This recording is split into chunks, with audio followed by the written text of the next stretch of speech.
नमस्कार। बीएड प्रथम वर्ष विषय हमारा हिंदी भाषा शिक्षण प्रवणिता। आज हम लोग अपने दोहरान कार्य के अंतर्गत टॉपिक लेके समास किसे कहते हैं, समास किसे कहते हैं तथा इसके जो प्रकार है उसके बारे में हम लोग यहाँ पे चर्चा करने वाले हैं। सबसे पहले परिभाषा जान लेते हैं। दो या परिभाषा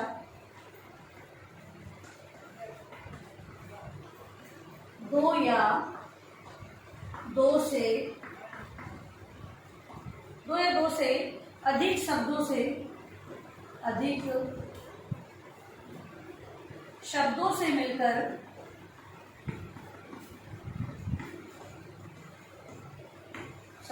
मिलकर बना हुआ नया सार्थक शब्द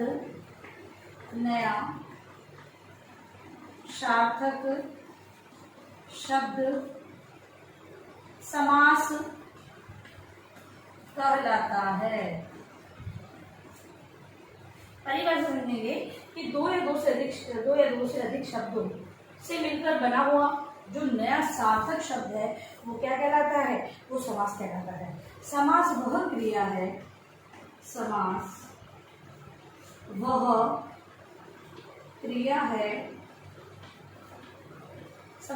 क्रिया है जिसके द्वारा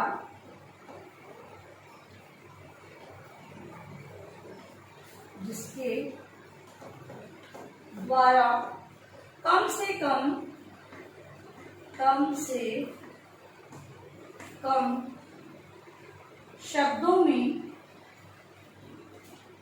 से कम शब्दों में अधिक से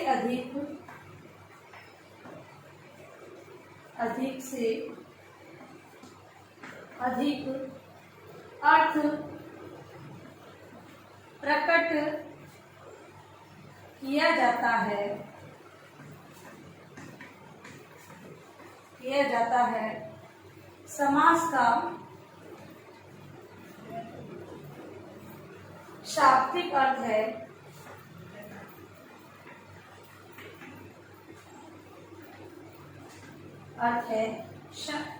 संक्षेपण।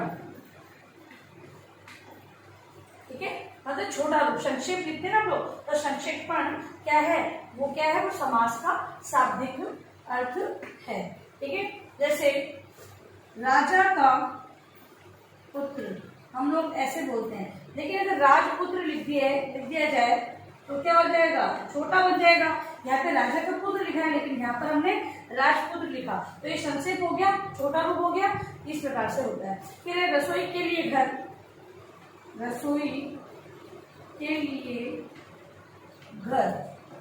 मतलब रसोई घर, छोटा शब्द बन गया ना रसोई घर। तो इस प्रकार से छोटा शब्द मिलता है तो संक्षेपण यहाँ पर हो रहा है। ठीक है, दो या दो से अधिक शब्दों से मिलकर बना हुआ एक सार्थक शब्द समास कहलाता है। और जिससे समास वह क्रिया है जिसके द्वारा कम से कम शब्दों में अधिक से अधिक अर्थ को प्रकट करने का प्रयास किया जाता है। अब इसके प्रकारों की बात हम लोग करते हैं।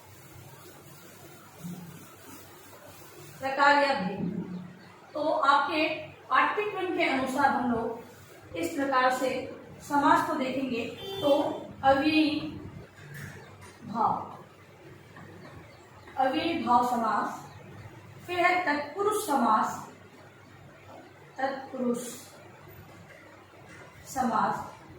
समास के अंतर्गत ही हम लोग कर्मधारय और द्विगु समास को देखेंगे।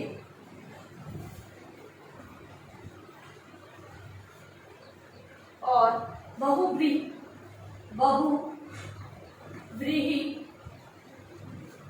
तथा द्वंद्व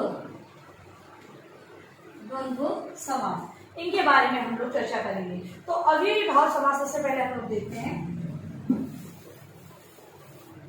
अव्ययी भाव समास, पहला अव्ययी भाव। इसकी परिभाषा, इस समास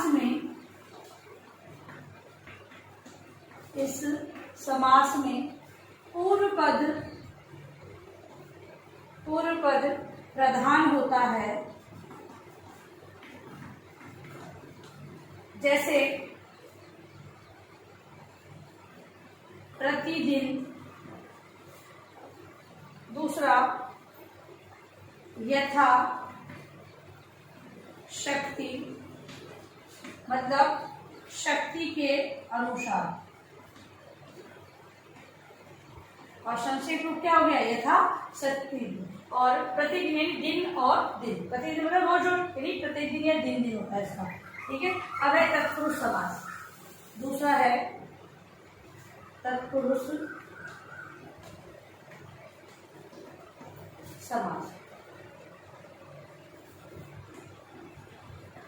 जो कि तत्पुरुष के मैंने जो भेद बताए हैं वो आपके पाठ्यक्रम में इसी प्रकार से दिया हुआ है। तत्पुरुष के अंतर्गत ही कर्मधारय और द्विगु समास को बताया गया है। बाकी और दूसरे पाठ्यक्रम में हमें अलग अलग बताया गया है, इसलिए आपका जो पाठ्यक्रम है उसके अंतर्गत हमें इसे साथ में लिखना है, मतलब कि तत्पुरुष के ही भेद को माना है। इसके अगर अलग अलग पूछा जाता है तो आप उसे अलग अलग लिख सकते हैं, लेकिन अगर हम पाठ्यक्रम के अकॉर्डिंग पढ़ते हैं तो तत्पुरुष के अंतर्गत ही कर्मधारय द्विगु समास को लिया गया है। ठीक है। अब तत्पुरुष समास, इस समास में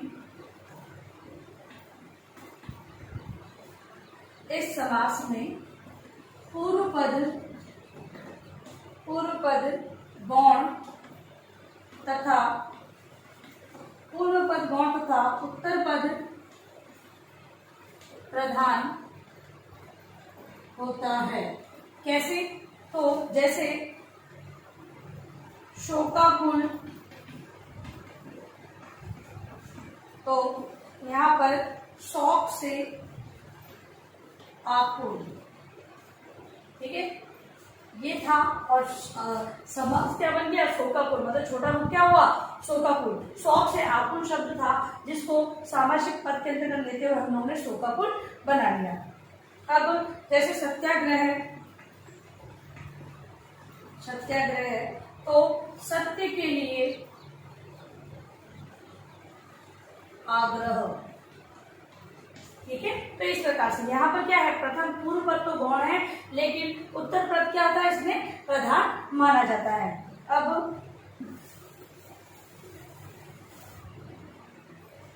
बहुव्रीहि समास,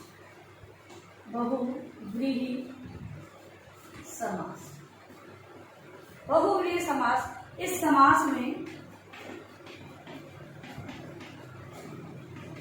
समास में दोनों ही पद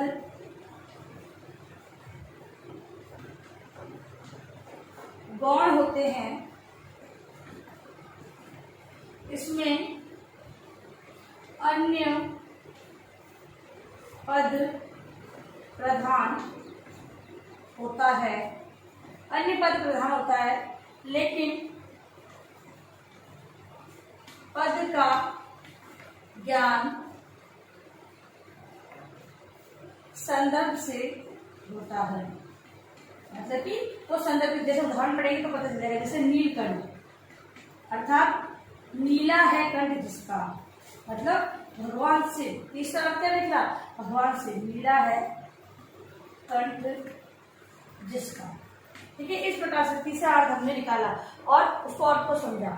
शब्द क्या था, नीला है कंठ जिसका, मतलब कौन हुआ, तो हुआ तो नीलकंठ, लेकिन अर्थ में क्या है हमारे सामने, भगवान शिव है। तो यहाँ पे तीसरा अर्थ निकल रहा है। अब है द्वंद्व समास, अगला है चौथा द्वंद्व समास।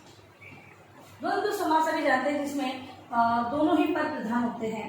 इस समास में दोनों ही पद प्रधान होते हैं, जैसे माता और पिता। क्या बना जाएगा, माता और पिता। होता ये है माता और पिता, और का लोप हुआ, क्योंकि द्वंद्व समास में और का लोप हो जाता है, उसकी जगह डैश जो चिन्ह है उसका प्रयोग हम लोग करते हैं। ठीक है। फिर इसके अलावा हो सकता है राजा प्रजा,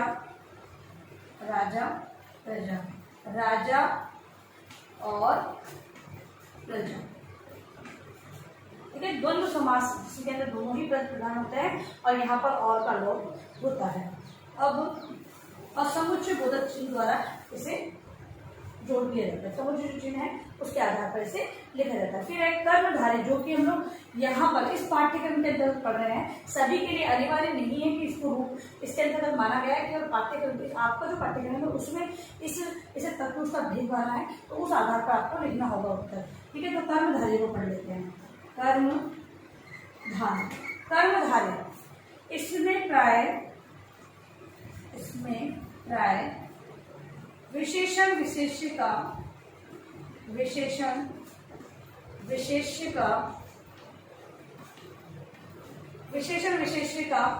अथवा उपमान उपमेय का संबंध होता है तथा वहाँ कर्मधारय समास होता है। ठीक है, तो यहाँ पर जो कर्मधारय समास उसका भेद माना गया, मैं बता रही हूँ कि इस पाठ्यक्रम के लिए ही, और अन्यथा अगर आप कहीं कॉम्पिटिशन में पढ़ते हैं तो उसको उसके अकॉर्डिंग ही पढ़ना है आपको। लेकिन अगर यहाँ आता है समास तो आपको उसको इसके अंदर भेद मानते हुए इसका क्लासिफिकेशन जो भी आपको वर्णन करना है। ठीक है, तो यहाँ पर कर्मधारय समास उपमान विशेष या उपमान उपमेय का संबंध होता है, तो वहां पर कर्मधारय समास होता है। ठीक है, कर्मधारय समास होता है। जैसे नील कमल, शब्द क्या है? नील कमल, और नीला है जो कमल। ठीक है, अगर विस्तृत अगर हम वाक्य की बात करें तो ये वाक्य है, और इसको छोटे से रूप में हमने बोला तो क्या बोला? नीला कमल या नील कमल। हमें इसे नील कमल कहा, इसे हमने नील कमल कहा। लेकिन अगर विस्तृत रूप में क्या होता है? नीला है जो कमल, और जो हम समास ले लिया ऐसे तो नील कमल बन गया। ठीक है, द्विगु समास। द्विगु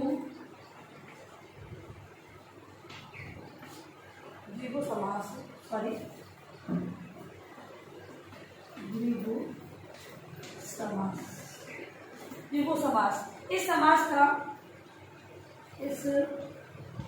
समास का पहला पद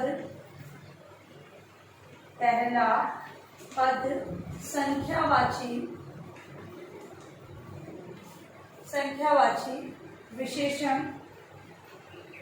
होता है।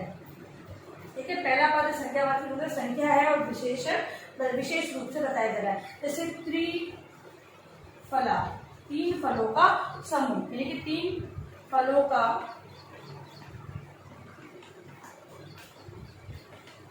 समाहार। ठीक है, यहाँ पर क्या 3 क्या है? संख्या है। पहला पद त्रिफला मतलब फल। ठीक है, अब त्रिफला मतलब 3 फलों का समूह है, यहाँ पे विशेषता बताई जा रही है। ठीक है, तो यहाँ पर ये द्विगु समास कहलाएगा।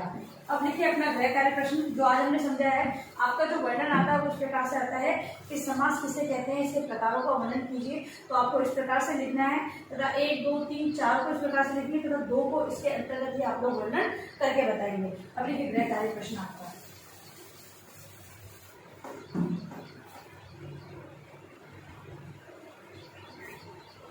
समास किसे कहते हैं, इसके प्रकारों का वर्णन करें। ठीक है, ये आपका होमवर्क है जिसे अनिवार्य रूप से आपको अपने पुस्तिका में लिखना है। और अंत में इस महामारी के दौर में कम से कम आवश्यक कार्य होने पर बाहर निकले। यदि बाहर जाते भी हो तो 3 बातों का आपको विशेष ध्यान रखना है। मास्क लगाना है, सोशल डिस्टेंस लगाना है और हाथों को बार बार सैनिटाइज करना है। सुरक्षित रह सके ध्यान रखें।